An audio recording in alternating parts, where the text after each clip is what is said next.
Continuing Chapter 8, Cabalistical Magic.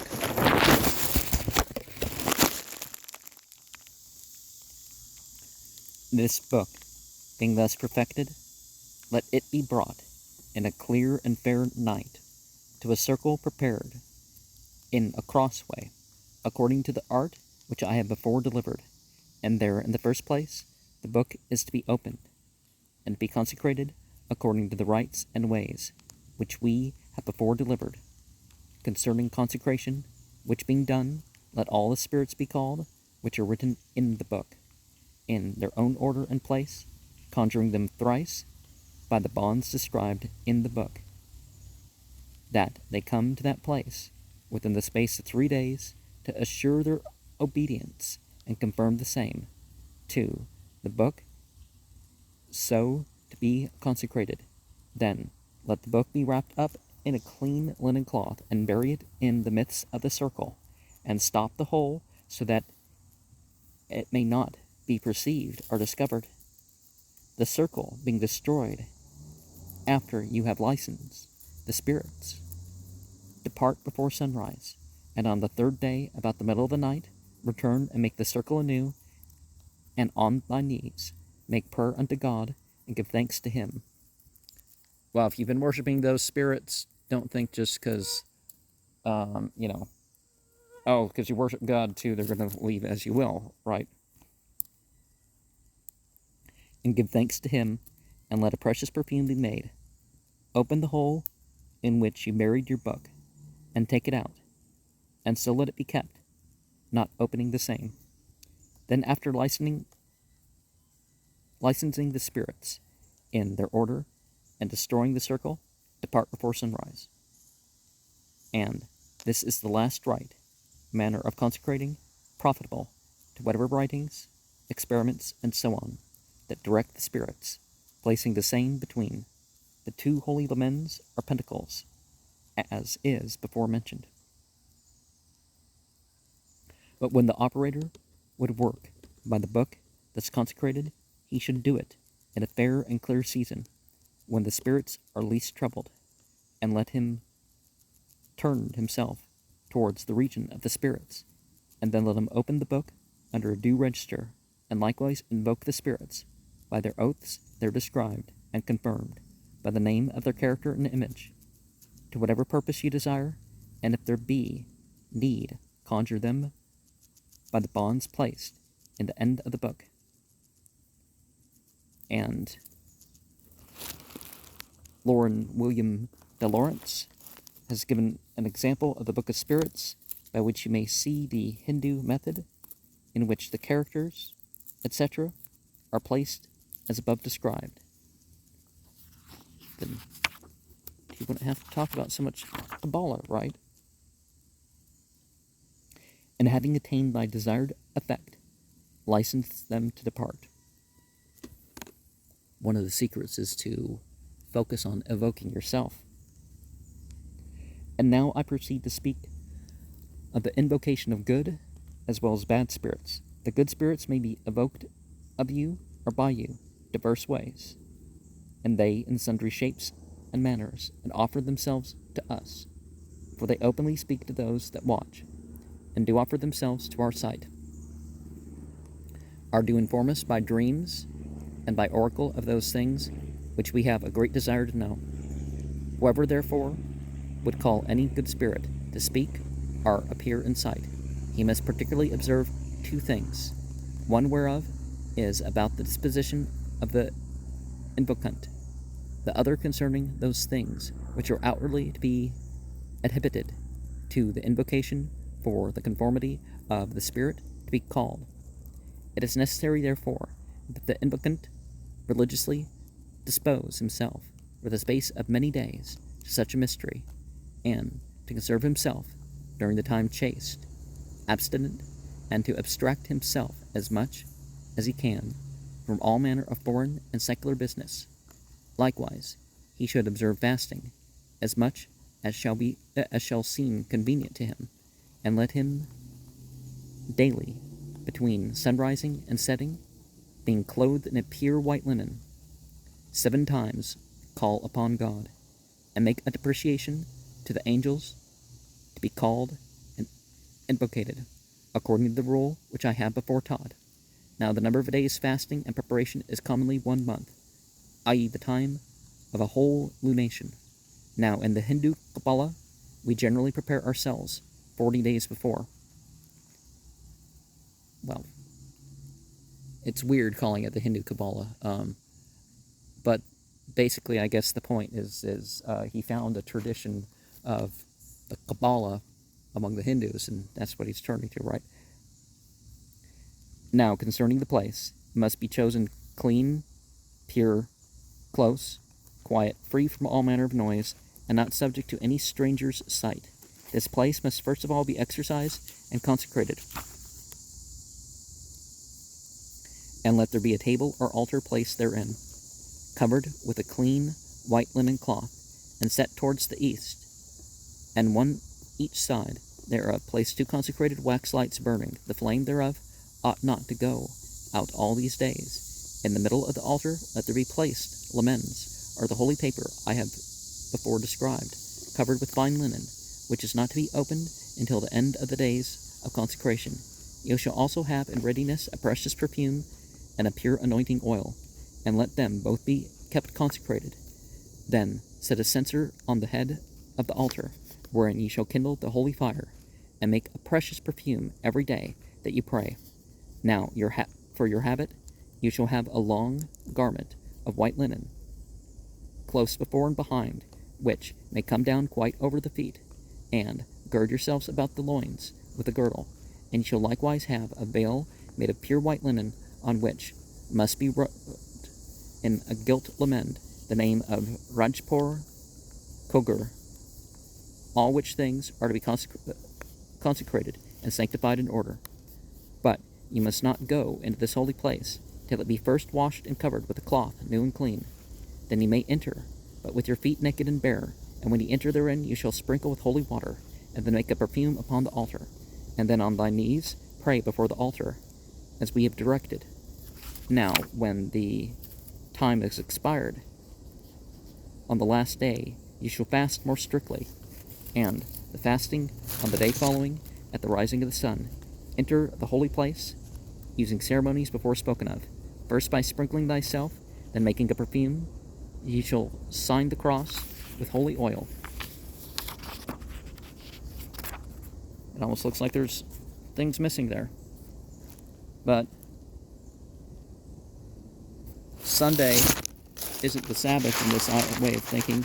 It's the first day of the week.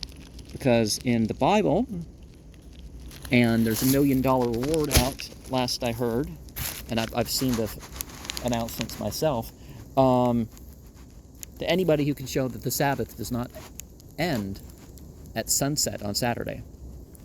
And I know it's not of much importance to what I'm sharing here, because it's like after the fact that this is going up, but the next end of Sabbath starts a new season, fall here. Fall in the old way of speaking, the cooling quarter, because the cross quarter night is, starts at sunset on the 6th of August. So we have these characters, and there's different opinions of some of that stuff, but Sunday, Monday, Tuesday, Wednesday, Thursday, Friday, Saturday. So Mikael, Gabriel, Kimal, Rafal, Sakiel, Anal, Kafiel. Okay, what's the real spelling of that? And so we have these different symbols of these angels here. And we have the sun with Leo. I don't know when I'm gonna what date that one dream is going to be listed on, but that's something too. Is the lion is green in the age of Aquarius, because it's the September sign now, and before that we have Cancer, and that's with the moon there, Monday, Tuesday we have Aries, Mars, and Scorpio. And Wednesday we have Mercury, Gemini, and Virgo. Thursday we have Sagittarius and Pisces with Jupiter. Friday we have Venus with, which in Latin might be called Lucifer, because it's the planet, the harbinger of the light, the morning and the evening star, and all that stuff. We're not talking about the devil or whatever, but Taurus and Libra. And for Saturday, we have Capricorn and Aquarius. And names of, what does that say?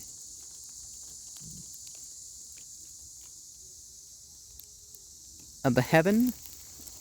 Okay, so the first heaven, Makan, Shamain, Makan, Rakin, Zabul, Zagan, and no angels above the sixth heaven. Well, or you could say one. But is it the name of the heaven? Okay, I don't. Anyways, oracle by dreams. But natural things and their own commixtures do likewise belong unto my disciples, and I always use such to receive oracles from a spirit by a dream, which are either by perfumes, unctions, meats, candles, seals, rings, and so on. And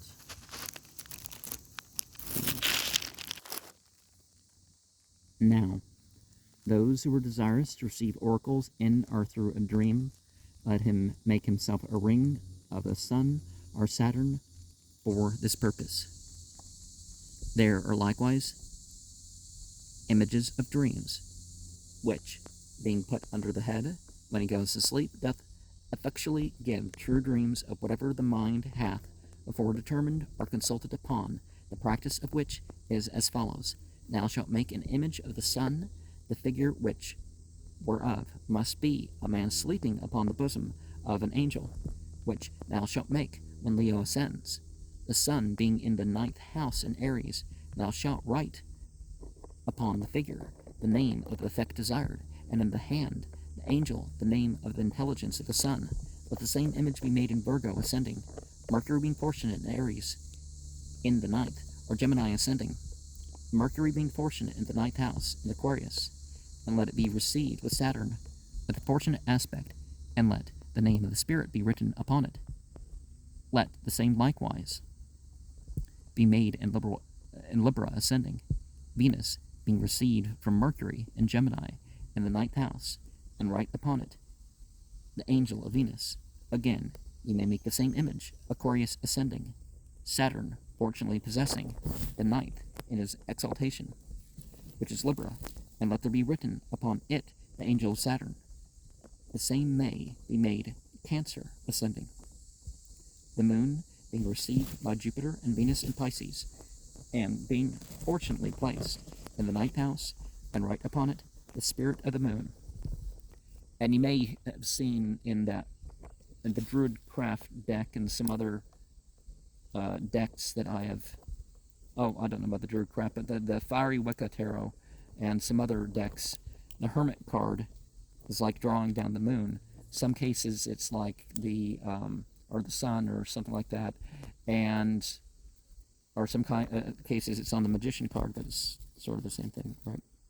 Being from Jupiter, Pisces, and being fortunate place, like that's upon the spirit of the moon. But it's not the moon; it's the connection to the idea. Although you may want to use the actual placement of the light. And there are likewise made rings of dreams of wonderful efficacy, and there are rings of the sun and Saturn, and the constellation of them is when the sun or Saturn ascend in their exaltations in the 9th, and when the moon is joined to Saturn in the 9th. And in that sign, which was the ninth house of the nativity, and write and engrave upon the rings the name of the spirit of the sun or Saturn. And by these rules we may know how and by what means to constitute more of thyself. But know this, that such images work nothing, as they are simple images, unless they are vivified by a spiritual and celestial virtue, and chiefly by the ardent desire and firm intent of the soul of the operator. But who can give a soul to an image, or make a stone, or metal, or clay, or wood, or wax paper to live? See, that teaches you something about the whole graven image thing. Because whether that's your intention or not, that's like literally something you're going to be asked if you're forming graven images. Hieroglyphs are one thing, but certainly no man. For this arcanum doth not enter into an artist with a stiff neck. He only hath it who transcends the progress of angels and comes to the very archetype himself. Okay, so this is, again, like this idea that people, the angels, what, you're going to have the angels obey you like they obey God? I understand why some people list that off as if it's something even more blasphemous. The names of numbers likewise confer that the receiving oracles, being duly formed under their own constellations, holy tables and papers likewise serve to this effect, being especially composed and consecrated, such as the Amutel of Solomon and the table of revolution of the name Tetragrammaton, in those things which are of this kind, and written to produce these effects, and in the various figures, numbers, holy scriptures, and pictures, with inscriptions of the divine names of God, and names of holy angels, the composition whereof is taken out of diverse places of the holy scriptures, psalms, and versicles, and other certain promises out of the divine revelations and prophecies. To the same effect do conduce likewise holy prayers and depreciations, as well to God as to the blessed angels, the depreciations of which prayers are to be composed, as we have before shown, according to some religious similitude, making mention of those things which we intend to do, as out of the Old Testament, of the dream of Jacob, Joseph, Pharaoh, Daniel, Nebuchadnezzar, if out of the New Testament, of the dream of Joseph, of the three wise men or magi of John the Evangelist, sleeping upon the sleeping upon the breast of our Lord, and whatever the like can be found in religion, miracles, and revelation, according to which the depreciation may be composed, if, when he goes to sleep, it will be with a firm intention, and then, without doubt, they will afford it a wonderful effect, and they, of course, meaning the Shayateen and Al-Jinn. And whether they're going to give you the dream that you want or whatever, that's secondary, but therefore, he who is desirous of receiving true oracles by dreams, Asura would be the word, but it's not all Asuras are demons, you could say, but therefore, he who is desirous of receiving true oracles by dreams, let him abstain from supper, from drink, and be otherwise well disposed, so his brain will be free from turbulent vapors. Let him also have his bedchamber fair and clean, exercised and consecrated, if he will. Then let him perfume the same with some convenient fumigation, and let him anoint his temples with some unguent efficacious hereunto, and put a ring of dreams upon his finger, and let him take one of the images we have spoken of, or some holy table or paper, and place the same under his head. Then, having made a devout prayer, let him address himself to sleep, meditating upon that thing which he desires to know. So shall he receive a most certain and undoubted oracle by a dream, when the moon goes through that sign which was in the ninth house of his nativity, and also when she goes through the sign of the ninth of the revolution of his nativity, and when she is in the ninth sign from the sign of perfection. This is the way whereby we may obtain all sciences and arts, whatever, whether alchemy, magic, or else, suddenly and perfectly, with the true illumination of our intellect, although all inferior, familiar spirits, whatsoever conduce to this effect, and sometimes also evil spirits sensibly inform us intrinsically and extrinsically. Cabalistical magic of the method of raising evil are familiar spirits by a circle, likewise the souls and astral bodies of the dead. It is here convenient that I say something about the means used by the Hindus to raise up what are usually termed evil spirits to the circle, and the methods of calling up the astral or souls of those who have died a violent or premature death. Now, if you would call any evil spirit to the circle, you must first consider and know his nature, and to which of the planets it agrees, and what offices are distributed unto him from the planet. This being known, let there be sought out a place fit and convenient and proper for his invocation, according to the nature of the planet and the quality of the offices of the same spirit, as near as it can be done, if their power be over the sea, rivers, or floods, and then let the place be the seashore, and so of the rest. Then choose a convenient time, both for the quality of the air being serene, quiet, clear, and fitting, for the spirits to assume bodies, as also of the quality of and nature of the planet, and the spirit, as on this day and time in which he rules, he may be fortunate or unfortunate sometimes of the day, and sometimes of the night, as the stars and spirits do require. Well, the planets and stars and other celestial bodies are going to do what they're going to do regardless. But some entities may say, well, we're going to put these conditions on the humans. And sometimes it's our own minds that do that too, so. These things being judiciously considered, let the circle be made at the place elected, as well for the defense of the invocant as the confirmation of the spirit. And in the circle write the divine general names, and all those things which do yield defense to us, and with them those divine names which do rule his planet, and the offices of the spirit himself. Likewise write therein the names of the good spirits, which bear rule in the time you do this, and are able to bind and constrain that spirit which you intend to call. And if ye will further strengthen and fortify your circle, ye may add characters and pentacles agreeing to the work. And also, if ye will, you may either within or without the circle frame an angular figure with inscription of such convenient numbers as are congruent among themselves to my work, which are to be known according to the manner of numbers and figures delivered in Book 1. Further, you are to be provided with lights, perfumes, unguents, and medicines, compounded according to the nature of the spirit and planet which agree with the spirit by reason of their nature and celestial virtue. Then you are to be furnished with holy and consecrated things, necessary not only for the defense of the invocant and his companions, but also serving for bonds to bind and constrain the spirits, such as holy papers, laments, pitchers, pentacles, swords, scepters, garments of convenient color and matter. Then, with all those things provided, let the exorcist and his companions go into the circle. In the first place, let him consecrate the circle and everything he uses, which being done in a solemn and firm manner, with convenient gesture and countenance, let him first begin to pray with a loud voice after the manner following. First by making an oration or prayer to God, and then entreating the good spirits.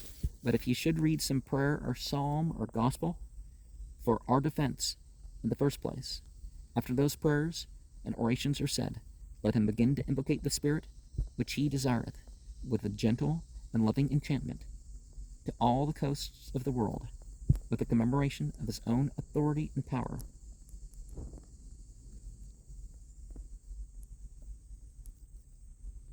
And that's as much as any. It's not that the theology is that much different than the church or anything like this. The threat of this stuff is that, they're relying on their own power instead of the power of our ecclesiastical structure. Yeah, sort of. Then rest, and look round to see if any spirit does appear, which, if he delays, then let him repeat his invocation, as above said, until he hath done it 3 times. And if the spirit is obstinate and will not appear, well, it's more likely to be the person. If it's going to do something, it's going to do something, But and let the invocator begin to conjure him with divine power, but so that all his conjurations and commemorations do agree with the nature and office of the spirit, and reiterate the same 3 times, from stronger to stronger, using contumelies, cursings, punishments, suspension from his power and office, and the like. And after these courses are finished, cease. And if the spirit shall appear, let the invocant turn himself towards the spirit.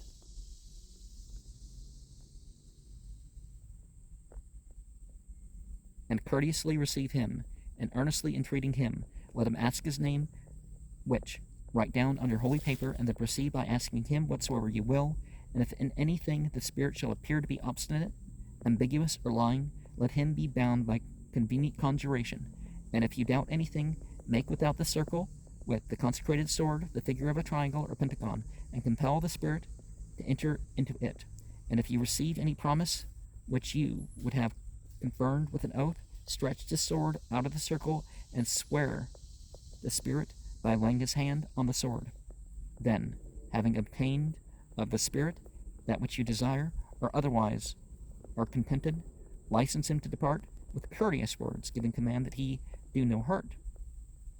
And if he will not depart, compel him by powerful conjurations, and, if need require, expel him by exorcisms, and by making contrary subfumigations. And when he is departed, go not out of the circle, but make a stay, and use in prayer, giving thanks to God and the good angels, and also praying for your future defense and conservation, which being orderly performed, you may depart. Now, if we look at what's, the sun is opposite to Earth, and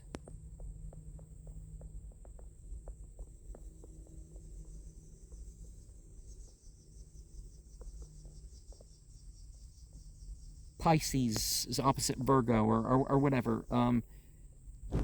Some entities literally cover the gambit of that. So, both in, which is supposed to be the preferred by one tradition or the other, timing or placement of direction or whatever the case is. So don't just think you can mirror things. But if your hopes are frustrated, and no spirit will appear, yet for this you need not despair, but leaving the circle after licensing to depart, which must never be omitted, whether a spirit appears or not. Well, because being aware or not is not whether or not something spiritual happens. I think that's like half the point of the Bible, right? The prophets, Emmanuel's, Christ, Messiah's, whatever you want to call these things, these people, they're aware of stuff that other people aren't aware of. Return at other times, doing as before. And if you think you have erred in anything, that you shall amend by adding or diminishing, for the constancy of repetition increases your authority and power, and strikes a terror into the spirits, and compels them to obey. They who neglect licensing to the spirits are in very great danger, because instances have been known of the operator experiencing a sudden shock. Well, you don't need to chase away your state of bliss and all this stuff, the Golden Dawn and all that, and groups like that say. Don't do a spiritual operation if you're not willing to endure the consequences. Because if you think you can just chase away the consequences all the time, it's not totally true.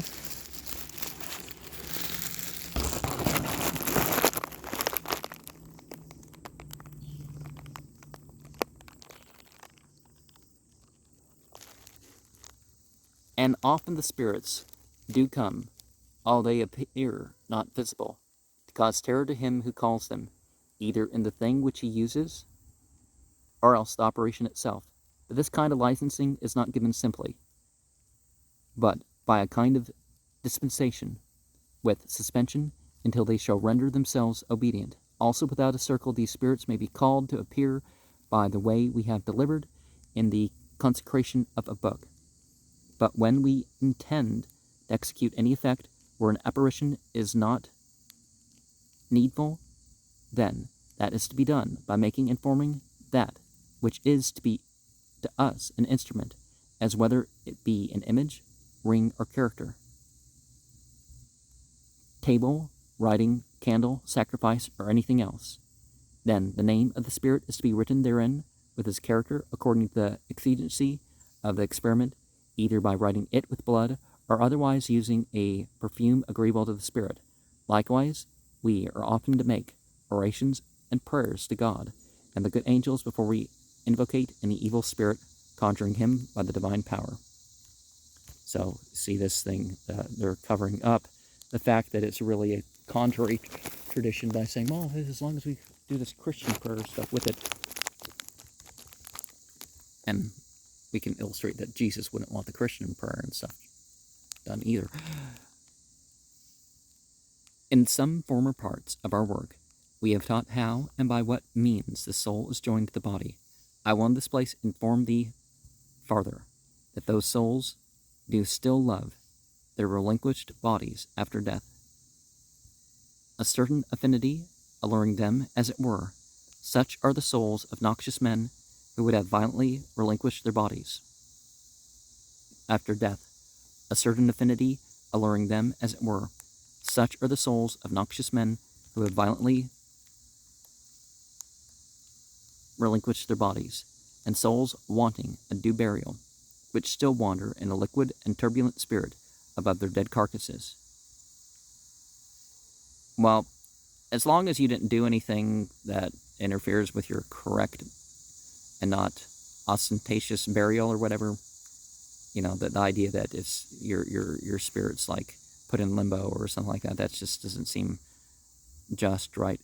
But these souls, by the known means by which they were joined to their bodies, by the like vapors, liquids, and savors, are easily drawn into them. Hence it is that the souls of the dead are not to be called up without blood, or by the application of some part of their relict body. In the raising, therefore, of these astral spirits, you are to perfume with new blood of bones of the dead, and with flesh, eggs, milk, honey, and oil, which furnish the soul with a medium apt to receive its body. It is likewise to be understood, those who are desirous to raise any souls of the dead ought to select those places wherein these kinds of souls are most known to be conversant, or by some alliance alluring the souls into their forsaken bodies, or by some kind of affection in times past impressed in them in their life, drawing the souls to certain places, things, or persons, or by the forcible nature of some fitted and prepared to purge or punish these souls, which places for the most part are to be known by the appearance of visions, nightly incursions, and apparitions. Therefore the places most fitting for these things are churchyards, and better than them are the places devoted to the executions of criminal judgments.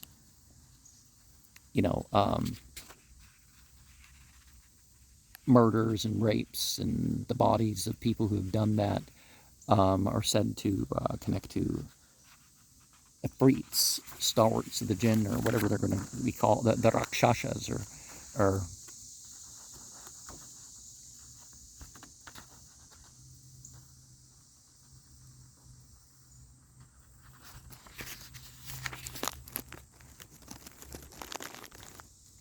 and better than them are those places devoted to the executions of criminal judgments.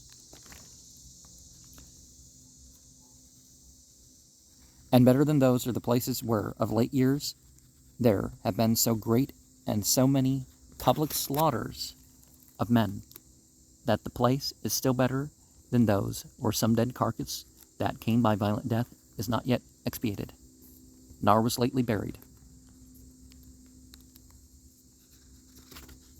For the expiation of those places is likewise a holy rite, duly to be adhibited to the burial of the bodies, and often prohibits the soul returning to its body, and expels the same afar off to the place of judgment.